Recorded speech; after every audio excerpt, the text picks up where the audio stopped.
para o pessoal entrar. O pessoal está pedindo o link ali no Discord.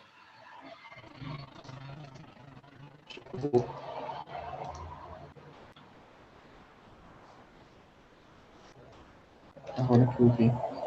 Vou pedir o pessoal.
Guilherme, a gente pode começar? Podemos? Então, show. Beleza.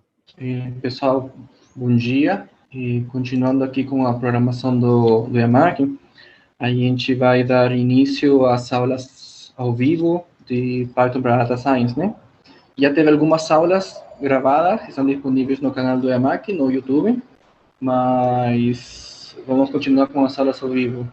E eu vou deixar a palavra com o Guilherme. Guilherme é professor do Instituto Federal do Espírito Santo e atualmente doutorando em modelagem computacional pela Universidade Federal de Juiz de Fora. E, Guilherme, deixo a palavra com você. Qualquer coisa, a gente fica por aqui. Beleza. Me ouvem bem? Sim, tá certinho. Beleza. Bom dia, pessoal. Agradeço ao Alonso pelo convite, agradeço a presença de todos. Segunda vez que eu participo do evento, também na organização. E um grande prazer estar aqui com vocês, especialmente nesse momento, né, complicado para todos nós, né, que todo mundo teve que se adaptar a uma nova forma de trabalhar, uma nova forma de estudar. E eu acho que, apesar de eu não gostar desse discurso, né, de o que aprendemos da pandemia, né, mas a gente tem sido forçado a fazer alguma adaptação e a aprender coisas novas e modos novos de trabalhar que futuramente podem ajudar a gente de maneira híbrida, por exemplo. Então, por exemplo, conferências eu tenho visto que tem funcionado muito bem e, inclusive, eu queria parabenizar a organização pela iniciativa do Discord, que tem funcionado super bem. Então, eu vou compartilhar a tela para a gente começar a aula de hoje, esse encontro síncrono.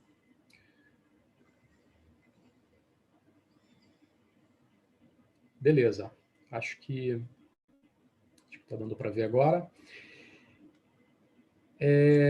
Bom, a gente vai começar, então, o primeiro encontro síncrono de Python para Data Science. E eu queria me apresentar primeiro, porque a gente teve os vídeos ontem, né? Teve a parte assíncrona da coisa, né? 3 horas de vídeos, mas eu deixei a parte da apresentação, tanto minha quanto mais geral do curso, para agora, porque eu queria estar no momento síncrono para fazer isso. Quando a gente fala de Python para Data Science, a gente tem que pensar em duas coisas, né? Primeiro, o que e por que Data Science, e depois o que e por que o Python. Mas antes eu queria dizer quem sou eu que está falando com vocês, e eu sou esse cara que está aparecendo essas fotos em diversas situações. Na primeira foto sou eu com o meu co-orientador trabalhando em casa, depois que começou a pandemia, né? A gente teve que se adaptar a esse tipo de trabalho. Eu sou doutorando pela Universidade Federal de Juiz de Fora, no curso de modelagem computacional, onde eu trabalho com análise e previsão de séries temporais. Especificamente, eu tenho trabalhado já há alguns anos com previsão de carga elétrica. A gente pode entender isso como previsão de demanda de energia elétrica. A energia elétrica é um tipo de produto muito diferente, muito peculiar. Você não consegue produzir energia elétrica e estocar em grandes quantidades para entregar depois. Então, no momento que eu, por exemplo, resolvo tomar um banho quente, a energia elétrica para aquecer a água tem que estar disponível no momento em que eu uso. Se eu vou apertar o interruptor, tem que estar disponível. Então, eu não aviso antes a concessionária a quantidade que eu preciso. Então, tem que ter uma previsão dessa carga. Por quê? Não só por conta dos problemas de deixar faltar ou deixar sobrar, né, porque vai converter-se em desperdício, já que a gente não pode armazenar em grandes quantidades, mas influencia diretamente no preço. Porque se eu prever para baixo, eu vou ter que comprar o que falta de um sistema interligado. E comprar em cima da hora é muito mais caro. Funciona com base em oferta e demanda, né? Então, a previsão é muito importante. Eu uso principalmente métodos estatísticos de séries temporais e redes neurais. Para isso, eu trabalho muito com o R e com o Python. Tenho trabalhado mais recentemente com Python para a parte de machine learning. Já vou falar para vocês por que o Python é interessante para isso.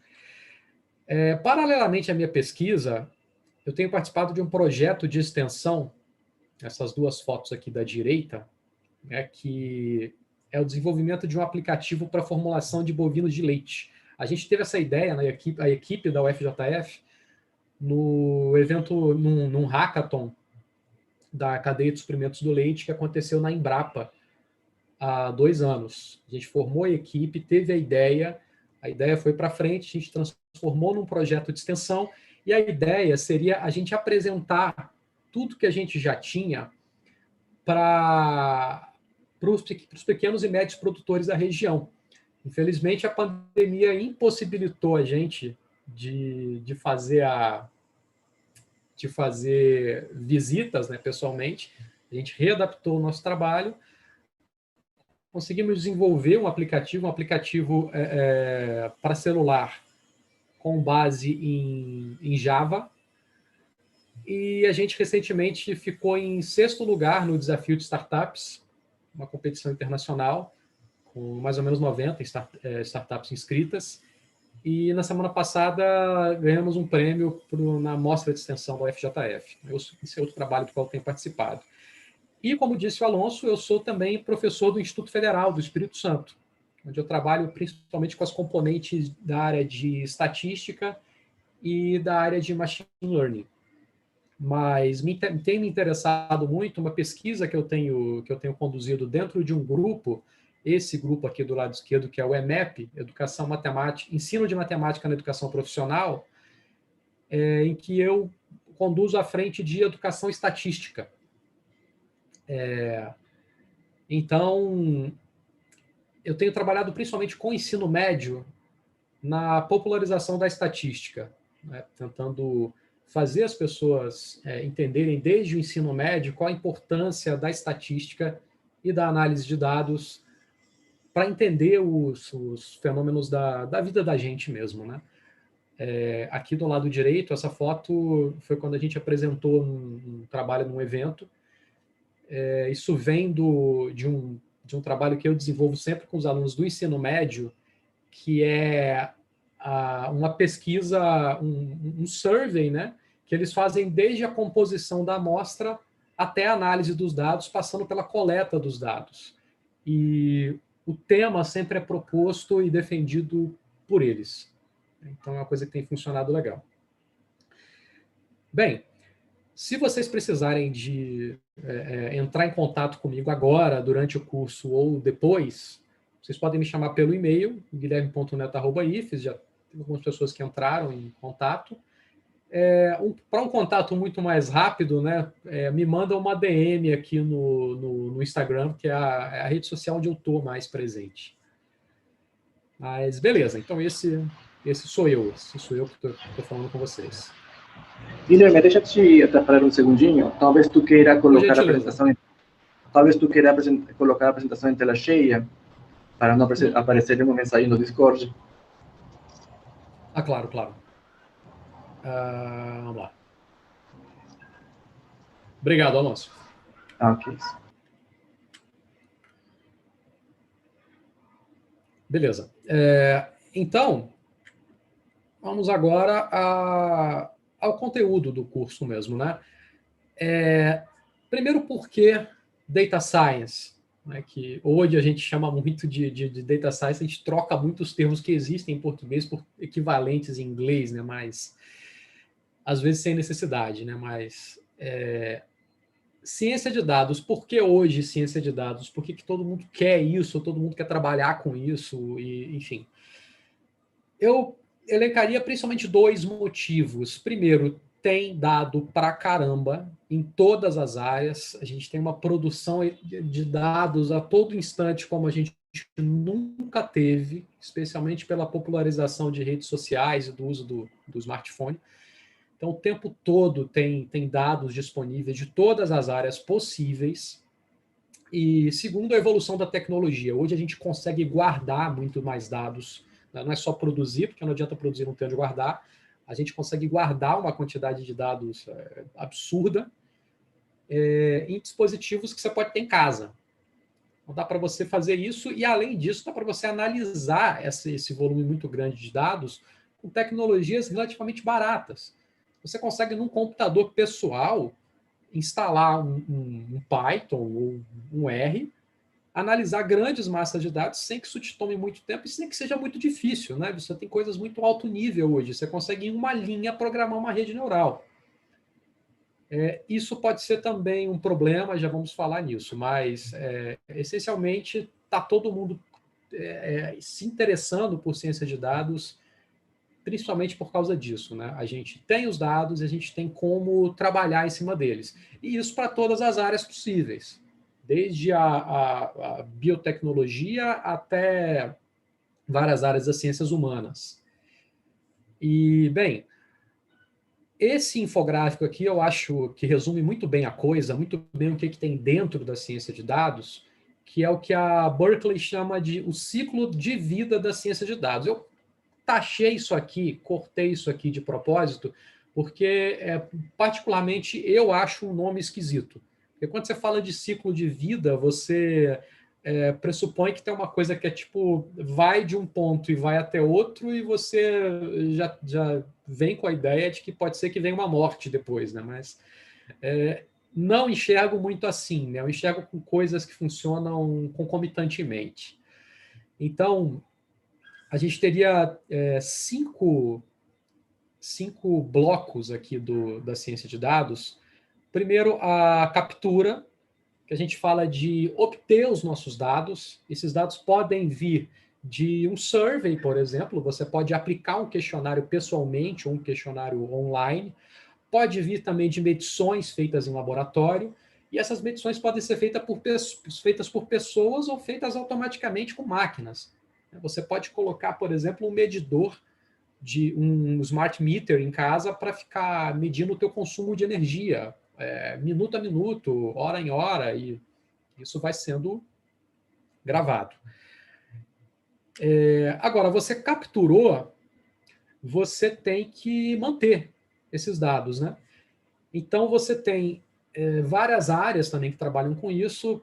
Para grandes massas de dados, você tem warehousing, você tem que fazer a gestão dessas grandes massas, tem que pensar na arquitetura, em como guardar isso na memória dos computadores, ocupando o mínimo de espaço possível.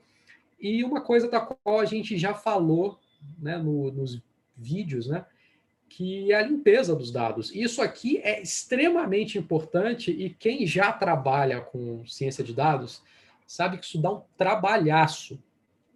Por exemplo, os dados com os quais eu trabalho no doutorado, esses dados de carga elétrica e os dados de temperatura, são dados meteorológicos em geral, normalmente eles não vêm tão bonitinhos. Os dados de carga elétrica, por exemplo, eles podem vir com valores faltantes ou com valores discrepantes. No caso da carga elétrica, os dados de carga elétrica de feriados são muito diferentes. E como a gente faz previsão baseado no histórico, não adianta eu fazer previsão da terça-feira que vem usando essa terça, sendo que essa terça foi um feriado. Feriado, normalmente, as cargas são mais baixas. Então, a gente tem que pensar em como tratar isso. No caso dos dados de temperatura, eles vêm de comunicados de estações automatizadas. E muitas vezes dá erro. Eles mandam ruído. Então, você tem que ver como tratar isso. Isso normalmente ocupa mais da metade do tempo de ciência de dados. Então, é uma das mostras de que ciência de dados não é tão bonitinha e glamurosa quanto se pinta, né? A parte da apresentação, dos vídeos, dos gráficos, é a parte legal, mas o trabalho sujo é bem sujo. Beleza. A gente tendo os dados e guardando os dados e tendo como limpá-los, a gente faz o processamento, a gente faz a análise e a gente faz a comunicação. A gente está nesse curso mais ou menos nesses 3 bloquinhos aqui, que é o que vai interessar a maior parte das pessoas, eu acredito. Quando a gente fala, por exemplo, de warehousing e de banco de dados, já é algo bastante específico e restrito a alguns nichos. Mas, bem, eu quis trazer isso aqui para vocês porque ano passado eu dei um curso de introdução ao machine learning também pelo encontro acadêmico. E eu me lembro quando eu estava falando de machine learning e de umas técnicas ali, alguém fez uma pergunta muito interessante, né? Perguntaram assim, mas isso não é estatística? Porque tudo que você está falando aí, eu vi isso 15 anos atrás como sendo chamado de estatística, né? Então, o que tem acontecido nessas áreas, né, em ciência de dados, em machine learning, é que o pessoal tem juntado coisas de várias áreas, por exemplo, essa parte de banco de dados, que essencialmente é da computação, e essa parte aqui de regressão, que essencialmente é da estatística, você junta tudo num pacote e chama de uma coisa maior. Né? Então, é uma questão mais de nomenclatura mesmo, né? Especialmente as pessoas mais puristas ficam meio irritadas com isso, né? Mas foi uma coisa que saiu do controle, né? Então, muita coisa está sendo chamada de ciência de dados ou de machine learning, mas o que você precisa para capturar, manter, processar, analisar e comunicar é o que se tem colocado no pacote de ciência de dados. E o interessante é dizer o seguinte, que isso aqui, como eu falei, interessa a diversas áreas. Você pode ter uma pessoa da matemática interessada nisso aqui. Ontem eu assisti uma fala de um amigo que é da matemática, e ele foi para a modelagem computacional, onde ele começou a usar equações diferenciais para modelar o comportamento do coração, e ele trabalha com grandes massas de dados, então ele pega algumas coisas disso aqui, e pode interessar também a alguém do jornalismo, que faz jornalismo de dados. Então, você tem, por exemplo, aquele montão de dados do portal da transparência, você tem que puxar aquilo de lá para tentar resumir e, principalmente, comunicar. Então, aqui a visualização de dados, e a gente teve uma palestra agora, né, de visualização de dados. A visualização de dados é crucial nisso, né? Então, todo mundo, né? Todo mundo tem algum interesse nisso hoje. E aqui eu queria falar um pouco de escolhendo Python ou R, porque na verdade eu queria perguntar, eu queria fazer aqui uma provocação que é a seguinte: por que o Python? Mas sempre que as pessoas perguntam por que o Python, quase sempre, né, vem assim, por que o Python ou R? Qual eu escolho, né? E o DataCamp, que é um site muito interessante de cursos na área de ciência de dados, ele traz alguns infográficos e alguns textos, eu vou passar o link para vocês depois, justificando um ou outro. E aqui eu vou trazer algumas coisas interessantes que ele coloca dos dois, para a gente falar sobre algumas semelhanças e diferenças. Porque tanto o Python quanto o R têm funções para quase todas essas coisas que eu falei no slide anterior. Mas o Python é melhor para algumas coisas e o R é melhor para outras. O Python costuma ser preferido por programadores e desenvolvedores, enquanto o R costuma ser popular entre acadêmicos e pesquisadores de diversas áreas. Tudo que eu estou falando aqui não é via de regra, não, tá? Uma coisa mais generalista.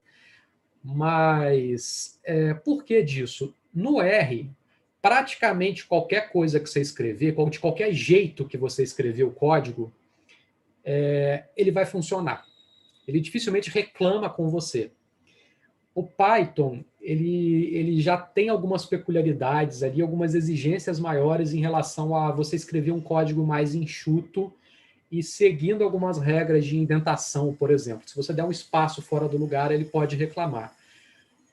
Isso tem a vantagem, né, de popularizar o R de alguma forma, né, entre pessoas que não têm muita intimidade com programação. Ao mesmo tempo, você corre o risco de, no R, escrever códigos que podem ser menos eficientes. Ele pode ficar mais lento, ou ele pode ter mais trabalho para fazer alguma coisa. O Python, muito dificilmente, o seu código não vai ser tão eficiente, e ele normalmente vai ser mais rápido. O Python, ele é muito interessante para você desenvolver e escalar produtos de machine learning baseados em web, por isso a indústria tem pedido muito, o mercado tem pedido muito o Python. Você consegue fazer coisas realmente grandes com o Python. O R, você consegue fazer uma integração muito fácil com outras linguagens de open source. Para otimizar o seu fluxo de trabalho, você consegue colocar o R numa tela e o LaTeX em outra tela, e tudo que você vai digitando no R, usando algum pacote, você transfere para o LaTeX, por exemplo. Né? Dá para fazer isso com Python também, mas o R ele é muito point and click, ele é muito mouse mesmo, assim, ele é muito direitinho. Assim. Você tem um repositório de bibliotecas interessante no Python, que é o PyPy, e que ele é bem mais exigente. É difícil você fazer uma biblioteca sua e colocar nesse repositório, porque ele é muito mais exigente. Agora, no R, não. Você tem pacotes no CRAN, no GitHub, em outros lugares, e você tem isso é bom, de certa forma, porque ajuda a divulgação, mas é complicado porque você tem uma profusão de pacotes assim gigantescos. Então, pode ter coisa ali que talvez não seja tão confiável. Né? Então, você tem que ter algum olhar mais crítico ao baixar um pacote. Exceto no CRAN, que normalmente tem as coisas mais utilizadas. Agora, o que eu queria pontuar assim, da diferença principal do uso dos dois, dentro da minha experiência pessoal, e aí estou falando realmente do meu uso, eu enxergo o seguinte, eu enxergo o R como uma coisa excelente, uma ferramenta excelente para estatística.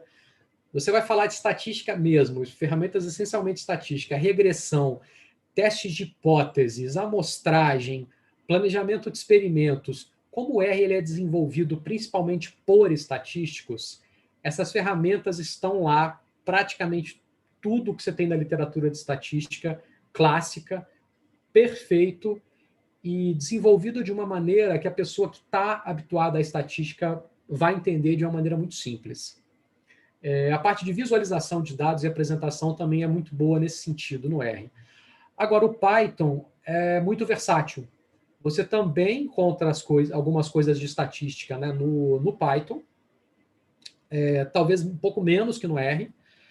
Agora, o Python ele vai da estatística até... Bom, o universo é o limite, né? Você vai até machine learning e machine learning escalável para web. Dá para você fazer tudo que é coisa. Se não tiver, você cria de uma maneira não tão complicada se você tiver intimidade com Python. Mas, especialmente, a comunidade de machine learning está muito concentrada no Python. Eu acabei precisando ir para o Python, né? Eu uso principalmente o R, mas eu acabei tendo que entrar no Python também, porque eu preciso muito de redes neurais. E tem muita coisa de redes neurais que é desenvolvida primeiro no Python. Por exemplo, eu uso muito hoje o TensorFlow e o Keras, que são ferramentas para Deep Learning, e até 2, 3 anos atrás você não conseguia rodá-las no R. No Python já faz tempo, ela começou no Python. Né? Então, bom, os dois são interessantes, os dois têm ali suas diferenças. O interessante é que você veja o que se adequa mais para você e use um ou outro ou ambos. Mas a gente vai falar aqui do Python. A ideia desse curso é que seja uma introdução mesmo para quem nunca viu o que acontece no Python, especialmente, né? Mas, bom, se você já viu, é uma revisão, uma compilação de algumas coisas, e que seja uma possível abertura de porta, né? Que você consiga daí caminhar para onde você precisar, para as bibliotecas mais específicas da tua área, e dependendo do que você precise. Bem, então foi uma breve apresentação. Eu estou vendo que estão aparecendo algumas perguntas aqui no chat, e eu vou... o Alan e o André fizeram algumas perguntas. Eu tinha combinado com o Alonso o seguinte: eu vou deixar as perguntas para o final, porque como eu vou abrir o Jupyter e fazer alguns exemplos, pode ser que se a gente parar muito, a gente quebra um pouco o fluxo desses exemplos. Mas eu vou deixar para o final, e inclusive eu vou deixar para vocês um link no final também, com forms para vocês colocarem algumas ideias de coisas que eu possa trazer amanhã. Tá? Tá, beleza, André. Bom, vamos continuar então no Jupyter a ver mais algumas funcionalidades. Tentar minimizar o máximo de coisa possível aqui para não ficar aparecendo muito para vocês. A gente vai ver hoje uma parte mais de visualização de dados. A gente vai ver como fazer alguns gráficos e depois eu vou começar a abrir bases de dados reais, algumas que a gente já trabalhou e outras que não, para a gente conseguir ver alguns problemas que podem aparecer na real, na prática de ciência de dados. Bem, então eu vou abrir um notebook no Jupyter, vou vir aqui em New e Python 3 para a gente fazer alguns exemplos. Eu vou só precisar ir ali resolver rapidinho uma coisa que a minha esposa me mandou uma mensagem, coisas que acontecem quando a gente está fazendo, né, esse tipo de apresentação, né? Então é só uma coisa de 2 minutinhos aqui que eu vou ter que resolver. Peço desculpas aí a galera pelo Tudo tranquilo, Guilherme. empecilho, tá? A gente espera aqui um pouquinho. É rapidinho. Eu podia pedir pro Pepe, meu gato, entretê-los aqui, mas ele está querendo dormir um pouco.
Prontinho. Voltamos. Bom, vamos então a parte de gráficos, né? A gente tem principalmente duas bibliotecas para gráficos no Python, que são o Matplotlib e o Seaborn. Matplotlib é um pouco mais básico e o Seaborn ele tem algumas outras opções de configuração visual.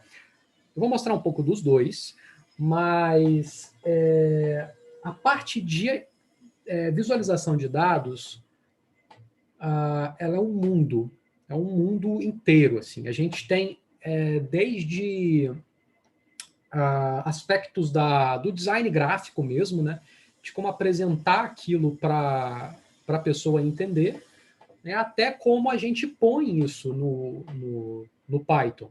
Né? Então, dentro do Matplotlib, por exemplo, você tem uma infinidade de configurações. E aí, uma coisa que eu queria mostrar para vocês é o seguinte: se eu precisar pedir ajuda no Python, estou precisando resolver uma coisa muito específica. Eu quero fazer um gráfico que são histogramas sobrepostos, sendo que um histograma é para... A gente vai falar disso mais à frente, desse exemplo.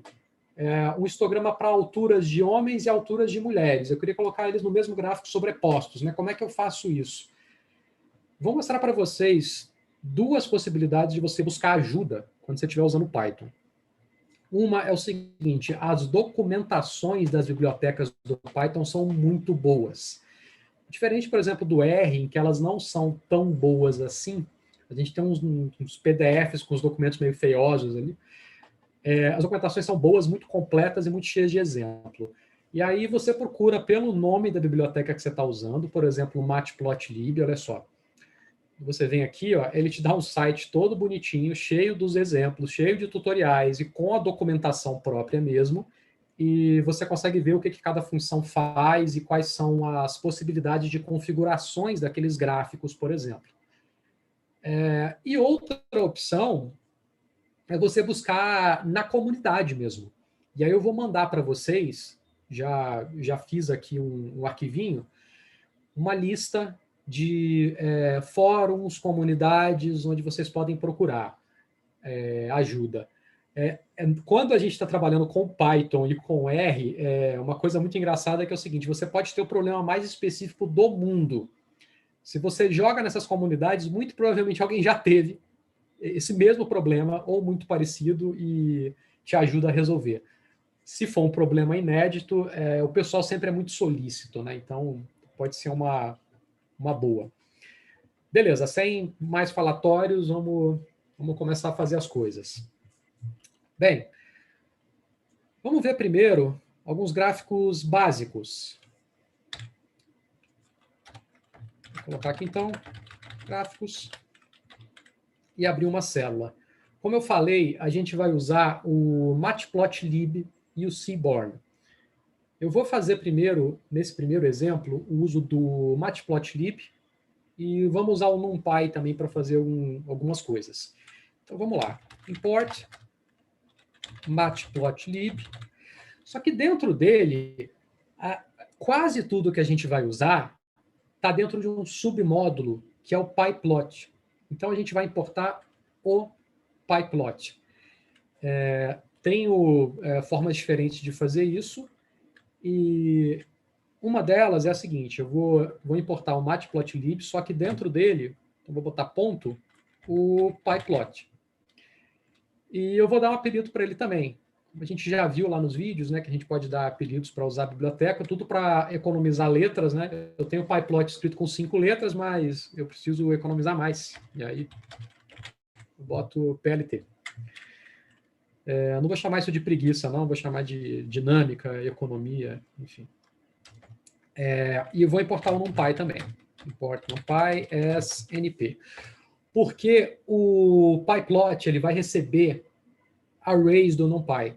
Ele pode receber séries de data frames também, a gente vai ver no exemplo prático depois, mas vamos começar com os arrays. Então, primeiro, vamos fazer um exemplo de gráficos de pares XY.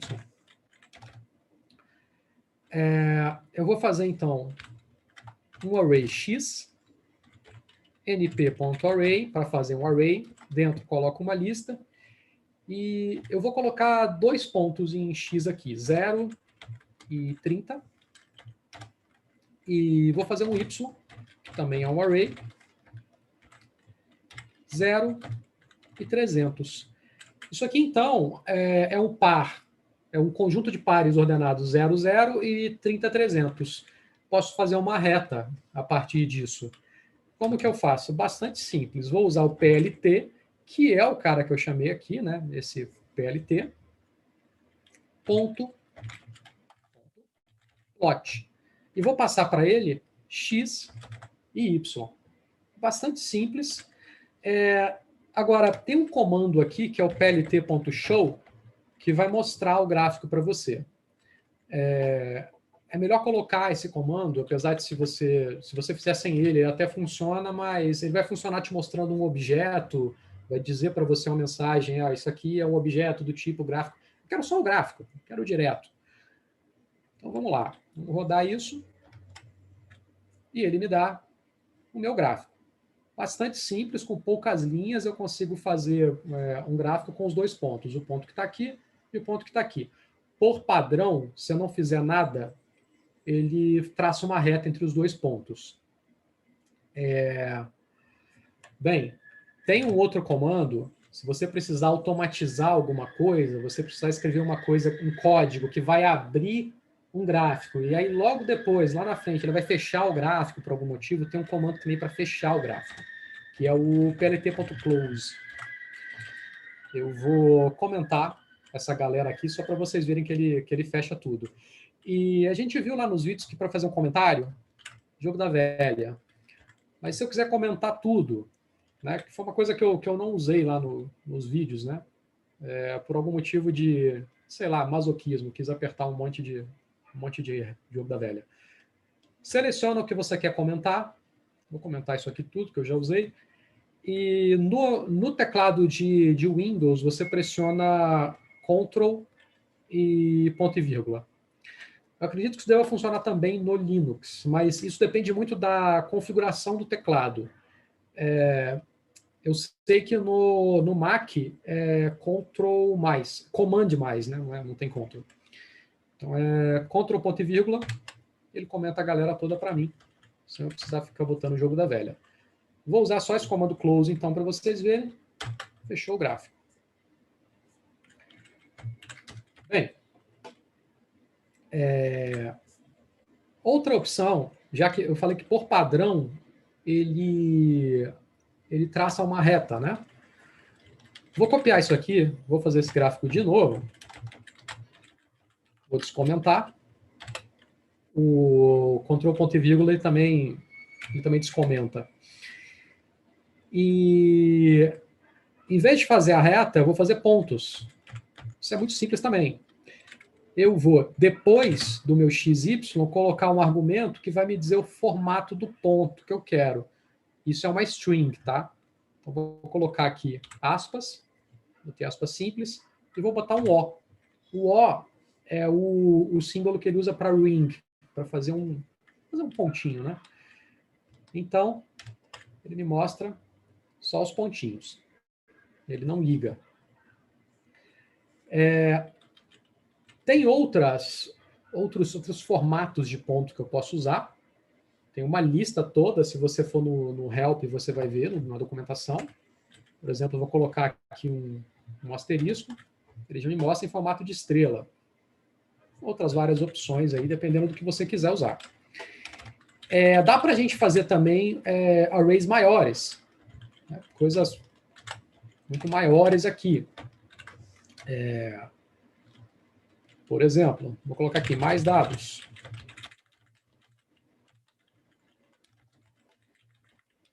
E vamos fazer um maior aqui. Vou colocar menos 3, menos 1, 8 e 10.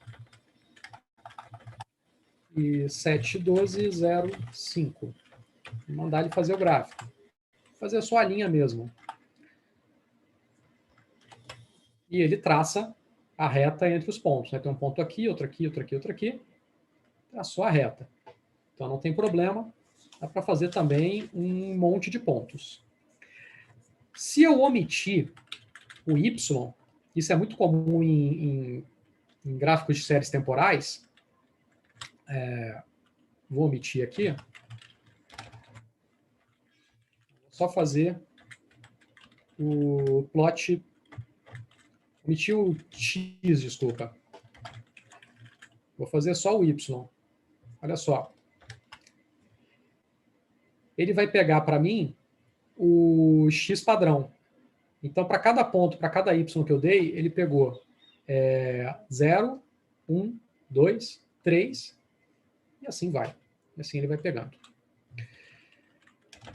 Bem, então essa é a parte mais básica de gráficos, né? Se você só usar plot e não especificar o tipo, ele faz isso, ele plota os pontos e liga por retas se você quiser. Se você não quiser, ele plota só os pontos. Isso é, então, a base do uso aí do plot. Mas a gente está interessado em outros tipos de gráficos.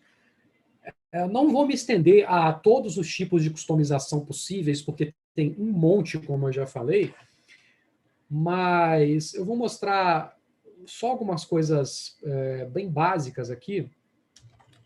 Vou copiar o mesmo exemplo aqui de cima. Vou copiar esse cara daqui.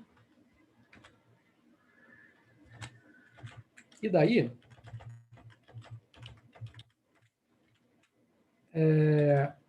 eu posso colocar um rótulo para o eixo X. Vou colocar plt.xlabel. E dentro eu passo uma string com o rótulo. Então, como é um exemplo que não é nada mesmo, né? Posso colocar eixo X, só para vocês verem. Vou colocar da mesma forma o ylabel, eixo Y. Posso pôr um título lá em cima também. Vou usar o plt.title. Meu gráfico. E tem umas outras opções, né? Como, por exemplo, habilitar o grid. Posso habilitar um grid. Eu estou colocando isso tudo, né? Não estou querendo dizer que vai ficar o gráfico mais bonito do mundo, mas é só para mostrar que tem essas possibilidades de customização. E aí eu dou um show. Vamos ver como é que ficou a cara disso, então. Tá, eu esqueci de fazer o principal, né? Que é o plt.plot. Ele não plotou nada, né? Agora sim. Beleza, então eu tenho rótulo no meu eixo X, rótulo no eixo Y, título na minha reta, um grid, e tudo isso é extremamente customizável. Você consegue customizar o tamanho da fonte, a locação do título, você pode botar ele aqui do lado esquerdo, do lado direito, a cor e o tipo da reta, e se a gente ficar aqui falando disso, a gente faz outro curso, tá? Então, vou dar o básico, né? E aí se alguém também quiser alguma coisa adicional em relação a isso, eu dou uma ideia depois. Então, a operação básica dos gráficos do Matplotlib é isso daqui. Ó. Você vai importar o PLT, o PyPlot do Matplotlib, você vai passar para dentro dele um array ou uma série de pandas, vai mandar plotar o que você quiser, pode configurar com vários argumentos aqui a cara do gráfico, e você vai usar o PLT show para mostrar o gráfico e o PLT close para fechar ele. Se você quiser salvar no seu computador, no Jupyter, isso é muito fácil. Botão direito, salvar imagem como, ele já vai salvar para você. Então, a gente tenta falar disso. Ainda nos gráficos básicos, uma coisa que pode ser muito interessante é você fazer subgráficos. Dentro de uma mesma imagem, você fazer mais gráficos, né? Quero colocar 2, um do lado do outro, quero colocar 4, quero colocar 6, enfim. Como que você faz isso? Vou colocar, então, subgráficos. E eu vou colocar esses dados aqui, X, são os mesmos de novo. E vou colocar aqueles outros. Esses outros aqui, ó. Eu vou chamar, só para não dar problema, de X2. Chamar de outra coisa. E vou fazer dois gráficos, um do lado do outro. Como que eu faço isso? Eu vou fazer plt.subplot e aqui eu preciso definir três coisas. Primeiro, quantidade de linhas que vai ter o meu arranjo, né, de gráficos. Então, eu quero fazer isso aqui em uma linha, e daí quantidade de colunas. Quero fazer isso em duas colunas. O que isso quer dizer? Que eu vou botar os meus gráficos um do lado do outro. Se eu quisesse colocar um em cima do outro, eu ia colocar duas linhas e uma coluna. E aí você pode colocar à disposição que você quiser. E depois, eu preciso dizer o seguinte: o próximo gráfico que eu vou plotar vai ser o que está localizado aonde? Vai ser o primeiro, o segundo, o terceiro, o quarto, da esquerda para a direita, de cima para baixo. Então, esses caras, eu quero que eles estejam no primeiro. Vou colocar um, então, e aí eu já mudo a minha locação. E aí, já que eu estou nessa caixinha, eu mando plotar. plt.plot, x e y. E daí, eu vou fazer a mesma coisa para esses outros caras. Vou copiar isso, vou colar. E agora, eu vou mudar a localização. Então, novamente, eu quero uma linha, duas colunas, mas esse gráfico aqui, o segundo gráfico, vai ser o que está na segunda posição.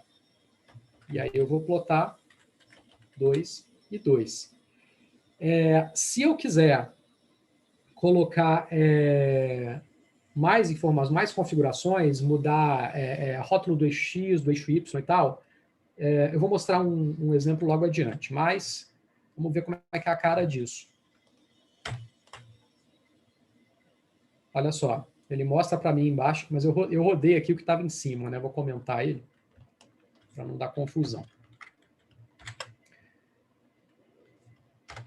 Beleza. Então, o que ele fez para mim? Ele fez esse gráfico de X e Y de um lado, né, esses caras aqui, ele colocou numa disposição de uma linha, duas colunas, o primeiro gráfico, plotou X e Y. X2 e Y2, que são esses outros dados, ele plotou na mesma disposição, né, como o segundo gráfico. Então, eu tenho a opção de fazer isso.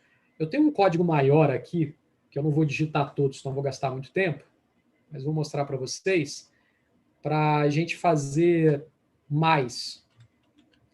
Só para mostrar como é que dá para fazer uma porrada de coisa aqui. Vou abrir uma outra célula. E olha só, o que eu estou fazendo? Eu estou plotando 6 subgráficos. E aí, para vocês verem, tudo a mesma coisa. Eu estou dando meus dados, estou localizando o meu subgráfico, estou dizendo aonde que ele vai estar localizado, em qual quadrinho, plotando ele. Depois, próximo gráfico, onde ele está localizado, e ploto, então é tudo a mesma coisa. Vamos lá, então. E ele me mostra esses meus gráficos todos. Então, é uma forma de você fazer subgráficos.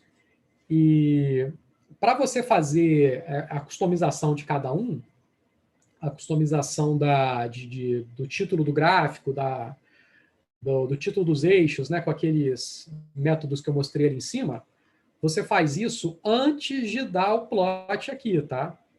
Porque senão ele vai jogar isso para outro plot, tá? Então, antes daqui, você coloca. Mas antes de dar o show, uma coisa que eu posso fazer é usar o plt.subtitle para dar um título superior para a galera toda, né? Vou dar um título aqui, ó, um monte de gráficos. E ele dá um título aqui para a galera toda. Essas, então, são algumas possibilidades da operação básica do plot, né, que vem do submódulo pyplot.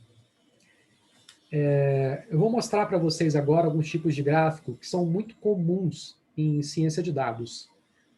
Antes, eu queria só dar uma olhada no Q&A aqui, nas perguntas, né, para ver aqui algumas coisas que apareceram.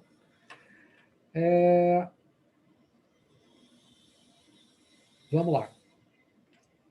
Eu vou responder alguns agora e outros eu deixo mais para frente aqui.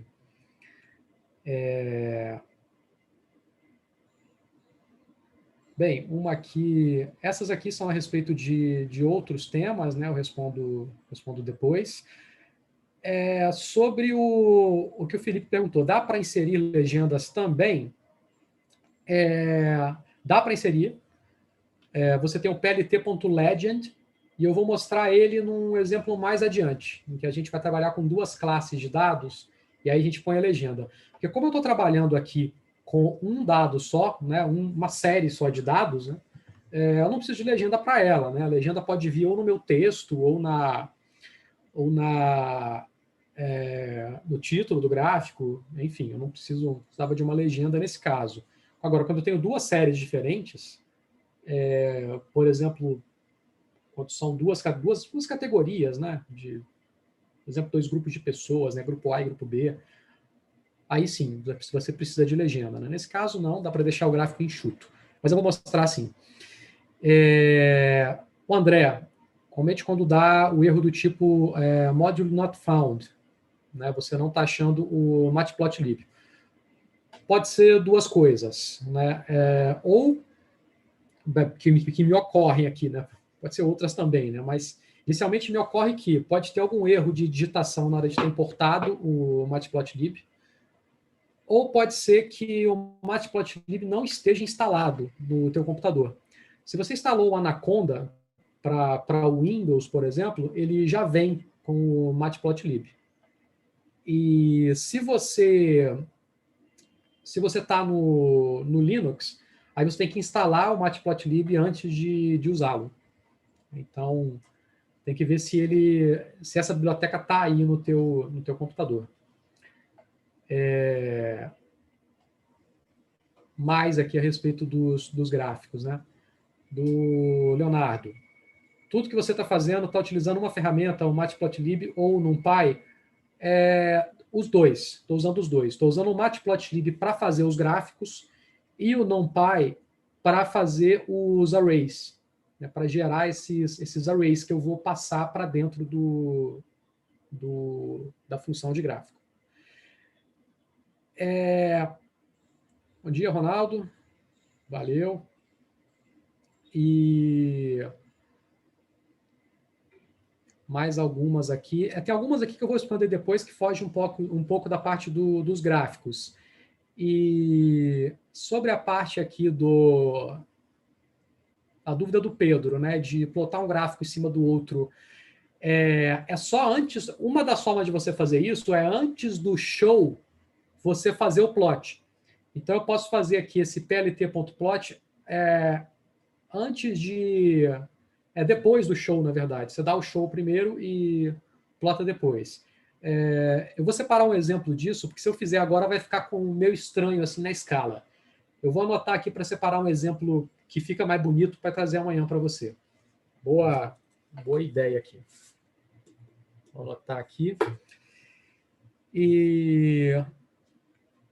E a dúvida de Santos Tarsis Oliveira. É possível passar o tamanho da imagem que eu quero para o gráfico? Né? Uma de tamanhos 5x5 ou 15x15? Sim, tem um parâmetro para isso.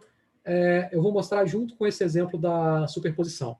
Tá? Agora, de cabeça, o nome do parâmetro não está me ocorrendo aqui, não. Tá? E editar o formato de saída também dá. Eu vou botar tudo isso nesse exemplo que eu vou trazer. Tá? E decomposição de séries temporais, só aproveitando aqui o embalo, né? Eu uso o R. Ele tem essa parte, tem um pacote TS de séries temporais, tem tudo de séries temporais assim, mastigadaço. Perfeito.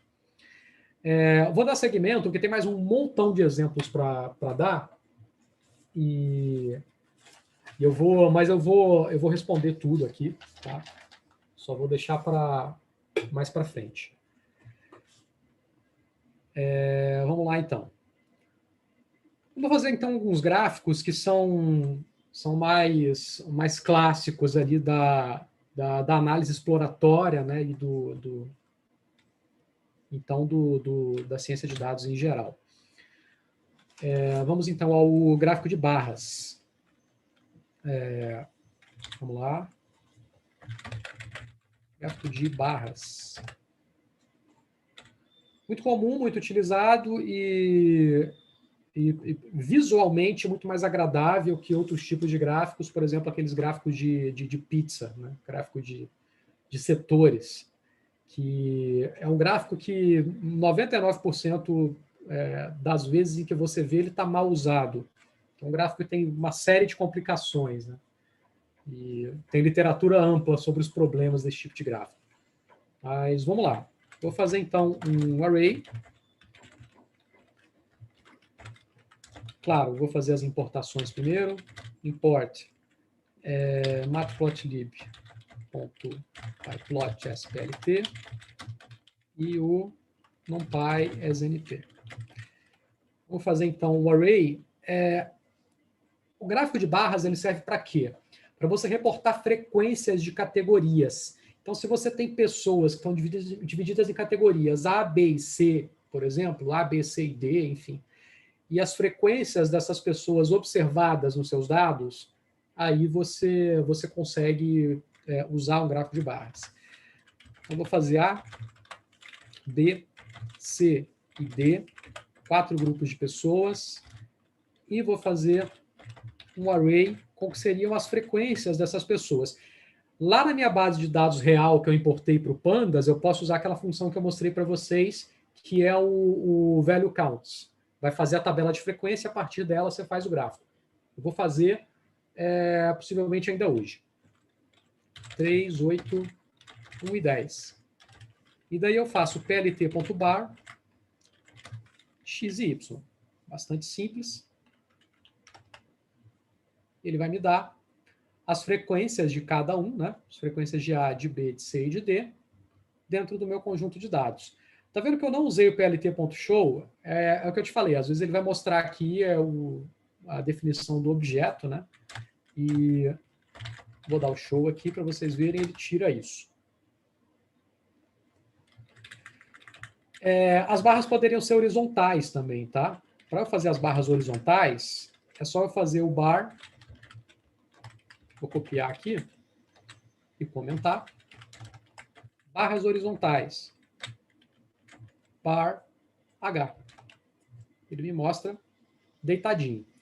Ah, ele não me mostrou na ordem que eu queria. Daí, o que você pode fazer é aplicar, porque ele vai pegar na ordem sempre do mais, talvez do mais para o menos frequente, ou talvez uma ordem que você não queira, né? Aqui, no caso, ele está pegando do A para o D. Na tabela de frequência, que ele pega do mais para o menos. Aí você pode usar algum método para classificação para ordenar onde você queria. E tem alguns parâmetros também do bar H e do bar que servem para ordenar também. Eu tenho um exemplo lá na frente que eu vou mostrar isso. Mas, bom, gráfico de barras. Outro tipo de gráfico importante dentro da ciência de dados, talvez um dos mais usados também, é o diagrama de dispersão. Diagrama de dispersão é aquele que você faz uma nuvem de pontos para duas variáveis. E aí eu vi no Discord, rapidinho aqui, que alguém teve uma pergunta a respeito de correlação de variáveis. Quando a gente fala de correlação, eu estou querendo medir a intensidade da relação, no caso, usando o coeficiente de correlação linear de Pearson, por exemplo, para um par de variáveis quantitativas. Tá? Quando eu falo de variáveis qualitativas, de strings, por exemplo, eu tenho outras ferramentas. Esse tipo de coeficiente não vai funcionar. Tem uns outros coeficientes que é para quando é ordinal, enfim, mas eu vou mencionar lá na frente. Bom, então vamos ao diagrama de dispersão. Eu vou fazer aqui um array. Deixa eu copiar minhas importações logo. isto. Vou fazer um array com 5, 7, 8, 7. Estou botando uns dados vários aqui.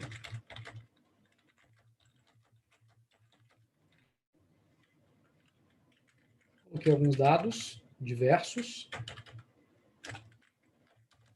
Vou colocar outros dados aqui.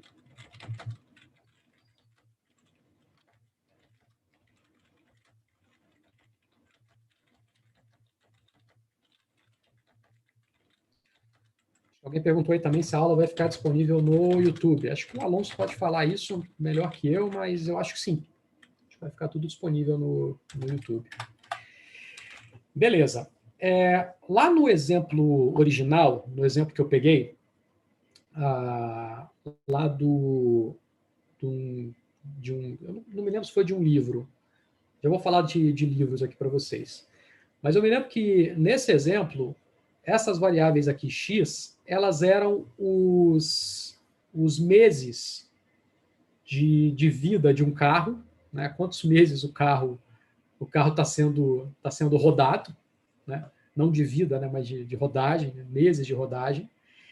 E o y, a velocidade que ele consegue atingir numa determinada via. E a ideia é tentar encontrar correlação entre esses dois caras. Então, eu posso fazer para isso um diagrama de dispersão. PLT scatter e y. Daí ele faz essa nuvenzinha para mim. Tem um cara aqui que é um outlier, ele está muito diferente dos outros, e muito provavelmente foi porque eu digitei errado. Realmente eu digitei esse cara aqui, o 11, seria 99. Isso é uma coisa comum, tá? Na operação diária de grandes conjuntos de dados, né? Você tem que desconfiar quando tem um valor muito alto ou muito baixo, muito fora das coisas, né? Às vezes, realmente, ele é um valor que é muito alto ou muito baixo, você tem que ver por quê. Assim, o que aconteceu com esse carro? Né? Bom, agora sim, está na cara que eu queria. E aí eu tenho que, visualmente, eu imagino que talvez possa ter, pelo menos nesse trecho aqui, uma correlação linear negativa entre as duas variáveis. Ou seja, quanto mais meses de rodagem o carro tem, menor é a velocidade que ele atingiu nesse teste. Eu tenho esses dois caras aqui que estão meio fora, né? Aí eu teria que analisar eles separadamente para ver o que aconteceu. Né? Mas, no geral, eu tenho um comportamento que é mais ou menos esse daqui, ó. Eu não vou entrar muito em detalhe, que isso é só um exemplo anedótico aqui, né? Então, tem um monte de problema, né? Do tipo, qual raios é o sentido desse teste, né? Mas, enfim, é só para a gente ter alguma coisa mais palpável em vez de um monte de números, né? O último tipo de gráfico que eu queria mostrar, antes de ir para o exemplo de dados reais mesmo, né? É o histograma.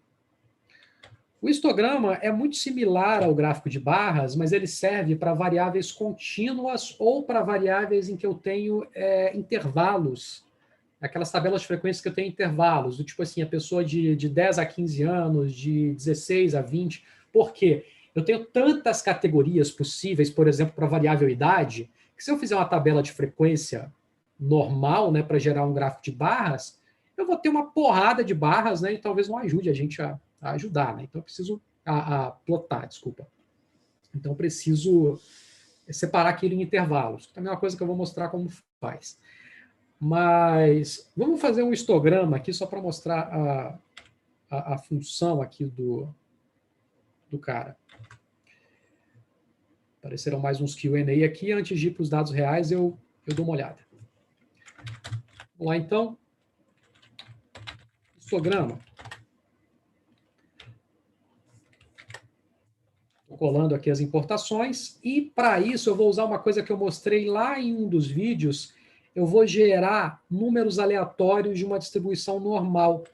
Eu vou fazer o seguinte, olha, x é igual a np.random.normal e eu vou querer gerar dados de uma distribuição normal de média 170 e desvio padrão 10, 250 dados. Eu poderia até dar um contexto para isso daqui. Isso aqui poderia ser a distribuição de probabilidades de um grupo de alturas de um grupo de pessoas, né? Então, por exemplo, nesse caso, eu teria pessoas com altura média de 170 centímetros, desviando da média, em média, 10 centímetros para um lado ou para o outro. E aí isso daria aquela cara de distribuição gaussiana para a gente, né? Se eu fizer o histograma, ele deve dar uma cara mais ou menos, né, daquela coisa simétrica, né? Vamos fazer então o histograma plt.hist e x. Daí ele gera para mim o meu histograma. Tá vendo? Ele tem uma cara mais ou menos simétrica em torno do 70. Ele está desviando, em média, 10 centímetros, e é mais raro você encontrar ocorrências nas caudas, né? É a característica de uma distribuição normal, né? Se eu aumentar muito aqui o tamanho da amostra, né? Provavelmente vai ficar mais ainda próximo da forma de uma normal. Vamos fazer aqui com 1000.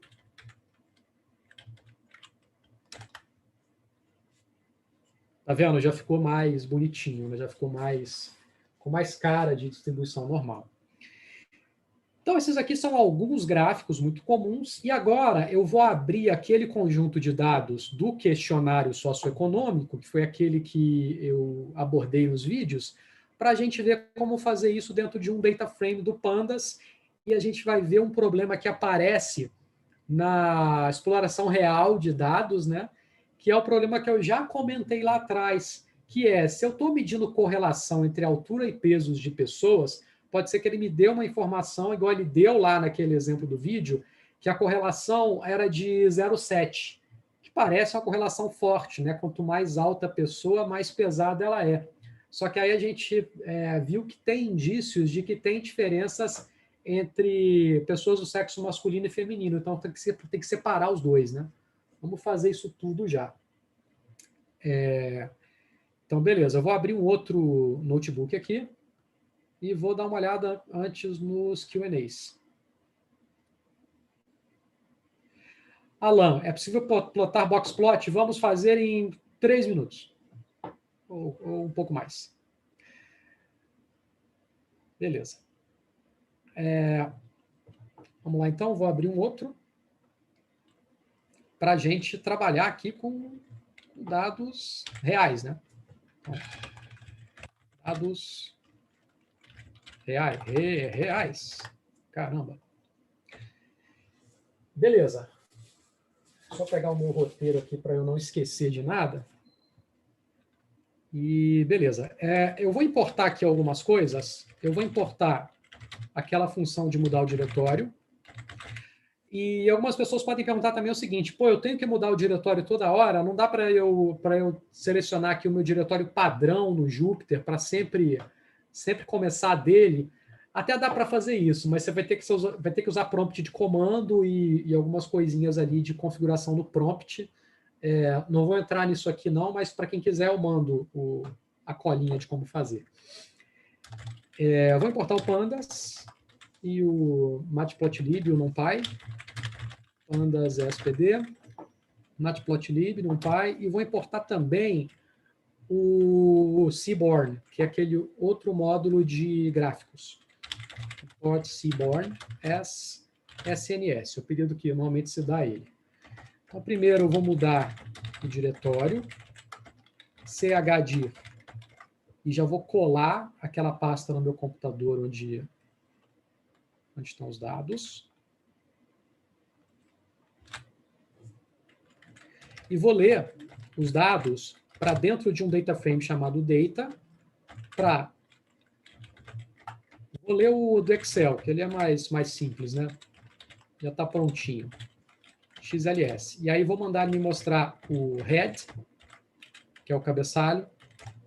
Vou mandar ele me mostrar o info também, para eu entender um pouco melhor. Então, resumindo, importei todo mundo que eu vou usar. Esse aqui para mudar o diretório. O Pandas para trabalhar com data frame, o Matplotlib e o Seaborn para trabalhar com gráficos, e o NumPy para fazer operações relacionadas a arrays. Mudei o diretório, coloquei lá na pasta do meu computador onde estão os dados, importei para dentro de um data frame o arquivo de Excel. Estou aqui no data.info para ver uma descrição geral dos meus dados e o head para ver o cabeçalho. Espero que funcione, Ctrl Enter. E foi. Beleza. Eu tenho aqui, então, no info, um data frame do Pandas, em que eu tenho 14 colunas, né, de 0 até 13, com aquelas variáveis do questionário socioeconômico de que eu falei no vídeo, um questionário aplicado a 50 alunos de uma turma de ensino médio.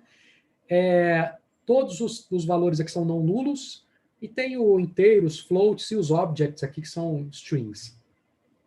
E tenho aqui o meu cabeçalho, que é a minha cara da base de dados, só para eu ter uma noção. A gente já viu esse aqui no vídeo anterior.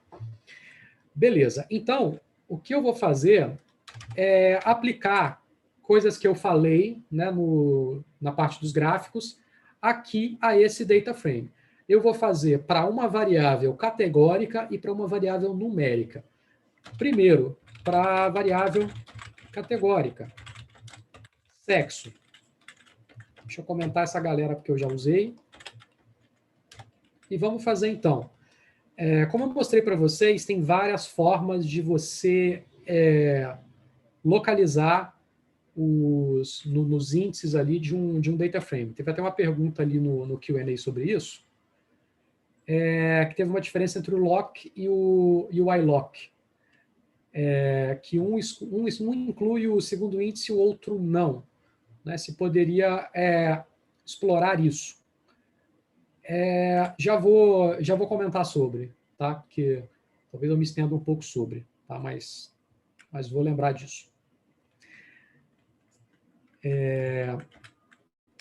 Variável categórica sexo, data sexo ponto value counts, para fazer a minha tabela de frequência. Né? Isso aí a gente já fez lá no vídeo anterior, mas ele vai me dar isso daqui. 36 pessoas do sexo feminino, 13 do masculino. E eu quero plotar isso. Eu poderia fazer aqui direto, tá? Botar um plot aqui direto, mas para ficar mais legível, eu vou fazer isso aqui. Sexo, frequência, recebe esse cara aqui. E daí, eu posso usar daquele jeito que eu usei, tá? O PLT, plt.plot, e fazer daquele jeito, ou plt.bar, quero fazer um gráfico de barras, mas vou mostrar um outro jeito para vocês de fazer gráfico. Eu posso fazer sexo.frec, que é a minha tabela de frequências, e ponto plot.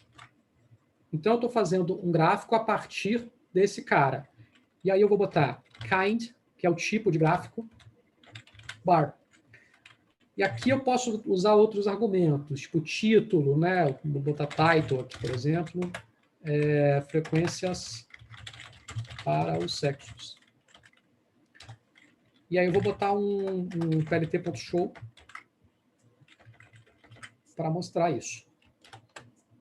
Aí ele já me dá, né, as minhas frequências. Eu vou mostrar um caso para vocês no próximo encontro de um caso em que as categorias são 0, 1, 2, 3 e 4. Quando você faz a tabela de frequência, se você está vendo aqui, ele coloca sempre o cara que tem a maior frequência primeiro. Talvez isso não seja bom em algumas outras ocasiões, né? Então, você tem como ordenar isso, né? Depois eu mostro para vocês, né, no próximo exemplo. Mas, bom, eu tenho aqui o gráfico de barras, né? Eu poderia fazer também tabulação cruzada, que, quando eu estou falando de variáveis categóricas, eu não vou conseguir fazer, a menos que seja uma variável categórica ordinal, que é aquelas que você consegue colocar em ordem, do tipo satisfação com atendimento de um serviço, que você vai de totalmente insatisfeito até satisfeito, numa escala Likert de 5 pontos, por exemplo. aí você consegue botar em ordem, aí você consegue eventualmente transformar isso numa escala numérica, né? Aí você tem estratégias para isso. Agora, no geral, você não consegue achar correlações, né? Mas você consegue fazer, por exemplo, o que eu mostrei lá no vídeo, que é a tabulação cruzada. Então, eu posso fazer um crosstab das variáveis sexo e turma. Na hora que ele me dá o crosstab aqui, ele me diz quantas pessoas de cada sexo estão em cada turma. Beleza, mas aí eu posso gerar um gráfico a partir disso. Né? Isso aqui a gente já tinha falado na outra aula. Vou gerar um gráfico aqui.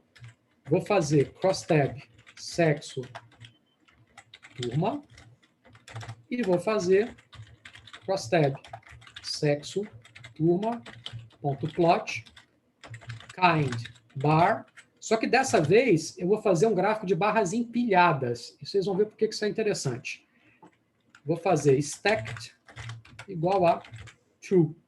Eu estou fazendo o empilhamento dessas barras. E plt.show. Olha só o que ele faz, então. Aqui já é um tipo de gráfico que eu preciso de legenda. Então, ele coloca a legenda para mim. Depois eu vou mostrar como você mexe na legenda, né, na mão. Mas aí ele já mostra para mim aqui dividido, né, o sexo dividido por turma. Né, de azul, quem é do sexo feminino que está na turma A, e de laranja, quem está na turma B. Mesma coisa para o masculino. Agora, muita atenção, que quando eu estou fazendo tabulação cruzada, na hora de fazer o gráfico, isso aqui pode influenciar, né? Eu posso trocar o turma pelo sexo aqui. Aí eu mudo a tabulação cruzada. Vou comentar, mostrar outro exemplo para vocês. Fazer o crosstab de turma sexo. Sexo.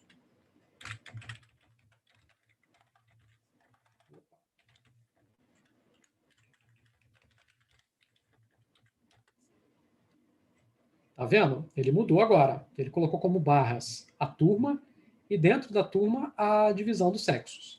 Tá? Que é, de certa forma, similar, né, entre as turmas. Tem mais mulheres, né, do que homens. Então, isso são algumas coisas que a gente pode fazer para variáveis categóricas. Agora, tem um mundo inteiro de análise de variáveis categóricas.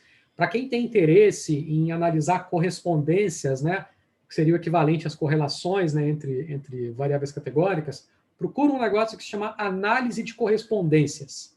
Ela é muito similar à análise de componentes principais, ao PCA, que é usado para variáveis numéricas, só que ele vê para você, ele mostra até graficamente o quanto as variáveis estão próximas. Também é um mundo inteiro, mas é extremamente útil para quem trabalha com variáveis categóricas. Análise de correspondências. E o último exemplo que eu queria dar, aí eu vou voltar aqui as perguntas e ver. Vou deixar todas como a resposta, né, mas talvez não responda agora. Eu posso mandar depois ou trazer para o encontro síncrono que vem, de amanhã, né? Mas vamos lá. Variáveis numéricas. E aí a gente vai cair naquele problema que eu citei no vídeo, que é ter que separar as alturas por sexo. Vamos lá, então. Variável numérica. Altura. Vou fazer data, out, e vou usar o velho counts, igual eu usei, né, lá da outra vez, para vocês verem uma coisa que acontece quando eu estou falando de variável numérica, especialmente numérica contínua. Olha só a bagunça disso aqui. Olha que tabela de frequências péssima, né? Isso seria terrível para fazer um gráfico de barras, por exemplo, que ia te dar um monte de barras. Então, o que eu posso fazer é separar isso daqui em intervalos.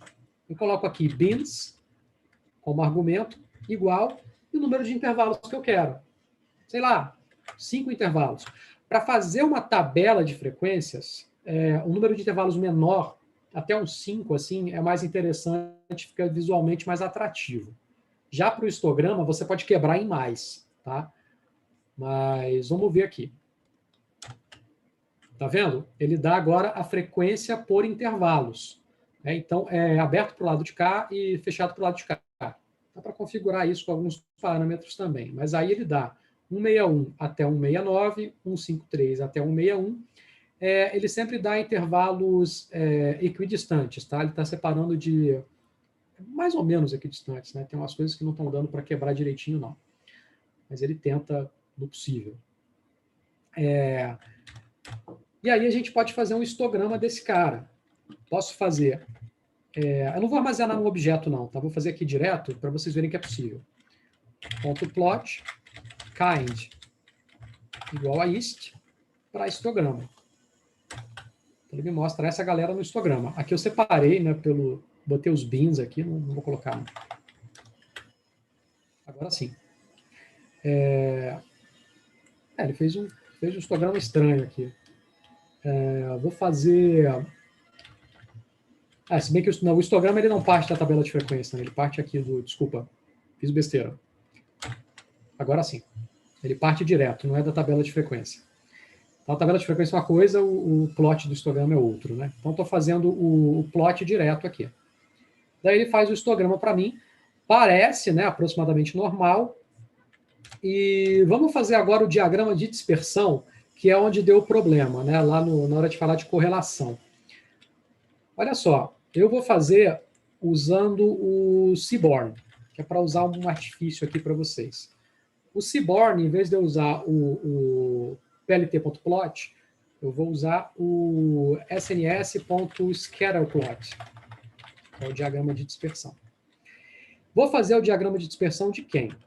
Aí tem que lembrar do problema lá do vídeo que eu tinha te falado. Altura e peso. Eu quero ver a correlação entre essas duas variáveis numéricas. E aqui eu tenho que explicar para ele o seguinte, né? Outra coisa que eu posso fazer com o Seaborn, em vez de me referir assim, me referir direto assim, contanto que eu passe os dados para ele. Tá? Ficou com o nome igual aqui, porque o meu objeto chama data também. Então, vamos lá. Diagrama de dispersão, altura e peso, e os dados são o data aqui, né? Então, vamos lá. plt.show. Ele faz para mim o diagrama de dispersão. Bem, parece bonitinho, né? A gente tinha visto lá na aula de análise exploratória que a correlação entre essas duas variáveis ela é alta, né? A correlação linear, né? Ela é de 0,7. Se você ajustar uma reta de regressão aqui, vai ficar bonito. Só que vou fazer um outro tipo de gráfico que pode ser interessante para a gente ver algumas coisas. Lá no vídeo de análise exploratória, a gente fez as medidas descritivas e viu que tinha diferença entre a média para homens e mulheres. Acho que eu tenho o código aqui. Aqui. Só para a gente ver as correlações, né?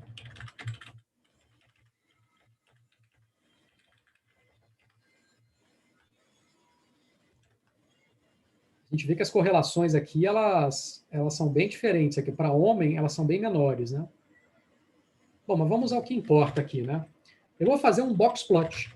Data.boxplot. E aí, as colunas do boxplot vão ser altura. Vou avaliar só a altura primeiro, tá? E separado by sexo. lt.show. Vou tirar esse cara. Deixa eu ver o que ele deu aqui. Me deu um problema. Altura por sexo. Deixa eu dar uma olhada aqui aonde que... claro. Agora sim. Erro de grafia aqui, né? Beleza. Bem, então, altura e dividida por sexo. Eu não sei se todo mundo está familiarizado com esse tipo de gráfico, com boxplot. Olha só, não fiz mudança nenhuma aqui na cara dele, ele está feio mesmo, tá? Mas dá para ver. Mas o boxplot, ele é um gráfico que te ajuda muito a ver a dispersão dos dados. A posição relativa também, mas a dispersão principalmente. Nessa caixa, esse cara aqui do meio é a mediana. Isso quer dizer que 50% dos valores do meu conjunto de dados estão nesse intervalo aqui, ó, mais ou menos, né? Nesse intervalo. Tem um outlier aqui, que é um valor que é uma pessoa muito mais baixa que as demais. Você tem métodos para calcular os outliers, e aqui é uma pessoa que é muito mais alta que as demais. E 50% também eles estão daqui para cima, né?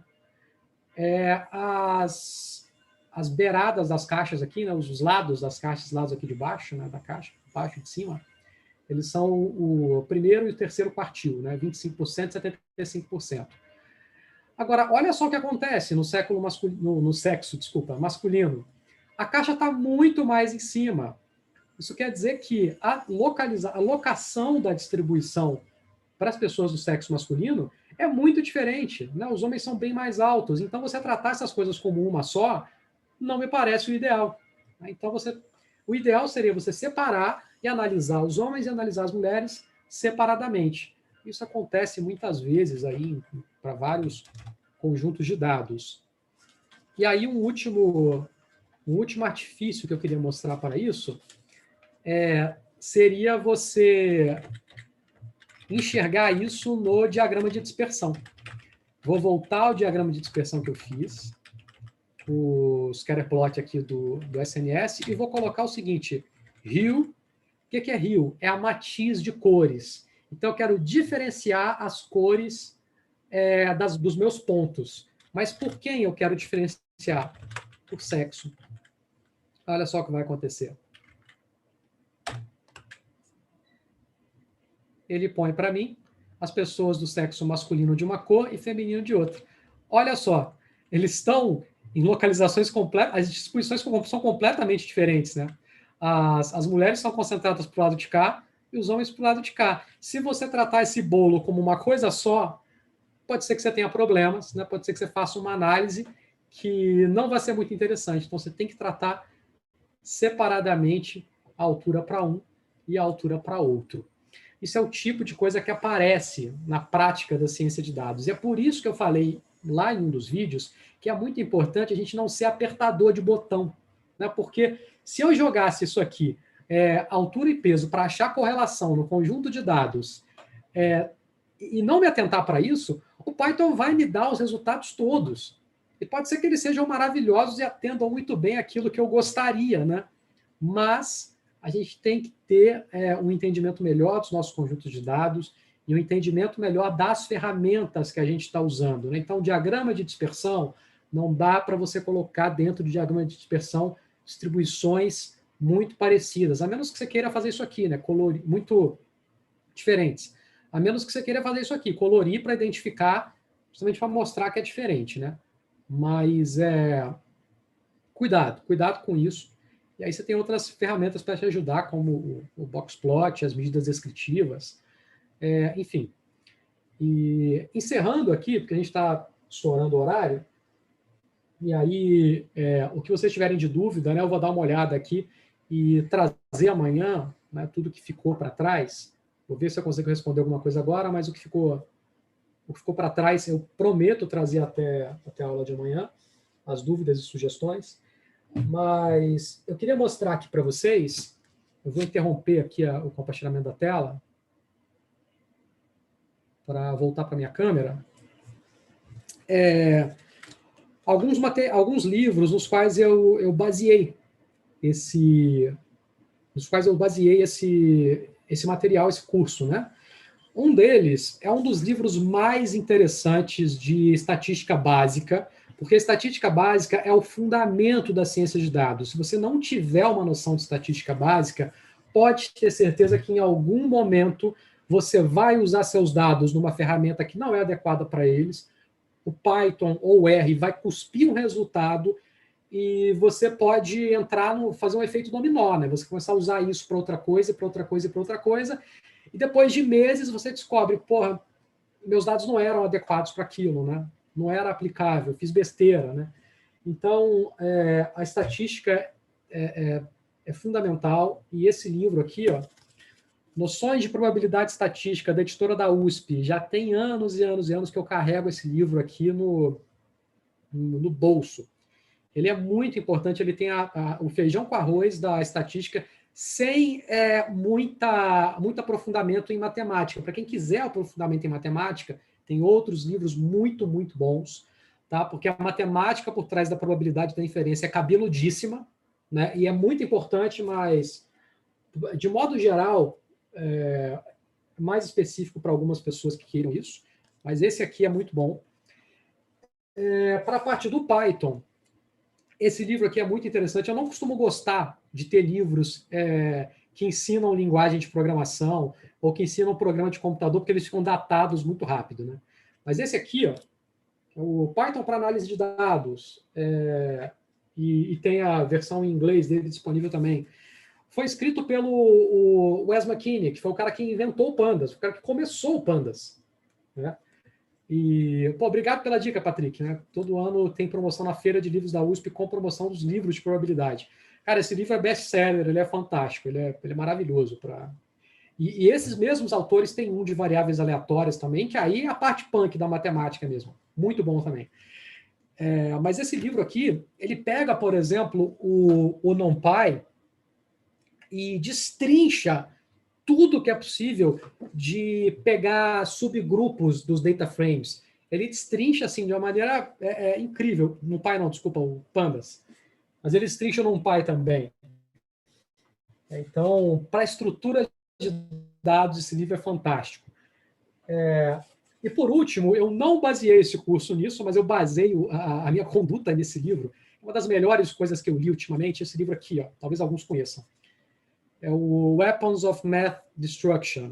Eu tive a feliz notícia ontem, procurando o link para passar para vocês, que esse livro, no mês passado, foi lançado em português. Então, agora eu consigo compartilhar com mais pessoas, né, que às vezes não podiam ler, porque não é um livro de inglês complicado, né, mas algumas pessoas não sentem a vontade, né? Mas esse livro aqui, ele entra numa parte que é crucial no momento que a gente vive. Alguns programas de data science, de machine learning, quando eles começam a tomar proporções gigantescas, né? Eu estou analisando massas de dados enormes, coisas assim de milhões, de bilhões de casos, eu começo a me distanciar cada vez mais das pessoas. Se eu estou analisando esse questionário que eu estou falando de 50 alunos numa sala, eu posso até saber quem são as pessoas. Então, eu posso tentar entender a situação de cada uma delas. Agora, com milhões de dados e milhões de variáveis, já fica mais complicado. E isso vai ter impacto na vida das pessoas lá na frente. Então, esse livro mostra vários casos em que programas de machine learning foram usados sem pensar nas pessoas, só apertando o botão, e destruiu a vida de pessoas, né? Então, por exemplo, para fazer a programação de escala de trabalho do Starbucks. Acho que era do Starbucks mesmo. Se não for do Starbucks, desculpe Starbucks, tá? Mas uma cafeteria. Montaram a escala de trabalho de um jeito que atendia todas as restrições de horário, restrições trabalhistas, etc. Só que você pegava funcionários que não tinham condições de se locomover até lá, de conciliar isso com a jornada da família em casa, com a jornada de estudos, e aí tiveram que abandonar os estudos, abandonar filhos, abandonar o emprego, no fim das contas, porque apertaram um botão lá e esqueceram da pessoa. Né? Então, esse livro é muito, muito bom para isso. Vou enviar a lista de livros no Discord, inclusive o que o Edvonaldo está pedindo. Tá? Quem deseja ver probabilidade estatística com maior rigor matemático. Cara, tem uns livros excelentes para isso, maravilhosos para isso. Vou mandar isso na lista, que eu quero mandar mais de um, tá? Vou mandar mais aqui para vocês. E só porque eu queria responder tudo aqui, tá? E o que está no Q&A também, mas a pergunta do Douglas muito boa também, né? A opção de desenvolver dashboards, dá para fazer também. Eu vou separar tudo isso, prometo mandar as respostas no Discord, e o que for dentro do que a gente está fazendo no curso, eu mostro amanhã, tá? E amanhã a gente vai falar um pouco mais de machine learning mesmo, mostrar como é que com uma, duas linhas você faz um modelo de machine learning que faz muita coisa no Python, tá? Então, é muita coisa, muita coisa desse mundo, dá para a gente falar de coisa demais. Não vou deixar nenhuma pergunta sem resposta aqui, tá? Mas eu vou, por motivo do tempo aqui, e o evento continua. Eu peço desculpas por não ter conseguido responder tudo agora, mas eu vou responder e vou mandar. Agradeço muito a presença de vocês, agradeço pelo Alonso e a Grazi pela coordenação da sala. E eu vou mandar isso para vocês o mais rápido possível, tá? Agradeço pelas perguntas, pela participação. Estou muito feliz de ter tanta gente aqui, cara, é fantástico. No último minicurso, aquele de Machine Learning do ano passado, a gente teve presencial lá, a sala abarrotada, né? Gente chegando ali, 50 e tantas pessoas, gente em pé, infelizmente. Mas coisas boas de fazer online, né? Pô, 100 e tantas pessoas. Estou muito feliz com isso. É isso. A gente que agradece, Guilherme, por você sempre ajuda na participação do EMAC. A gente gosta muito das aulas e espera. Eu sei que ainda tem uma aula amanhã, mas já coloco o convite para o próximo EMAC, nem a gente vai te perturbar. Opa! Será um prazer. Só para lembrar o pessoal, essa é a primeira aula online, mas já teve algumas aulas gravadas que estão no canal do YouTube do evento. É só ir no YouTube procurar Encontro Acadêmico de Modelagem Computacional, isso. E aí podem ver todas as aulas em vivo vão ser salvas e disponibilizadas tanto no canal do YouTube do laboratório quanto do encontro.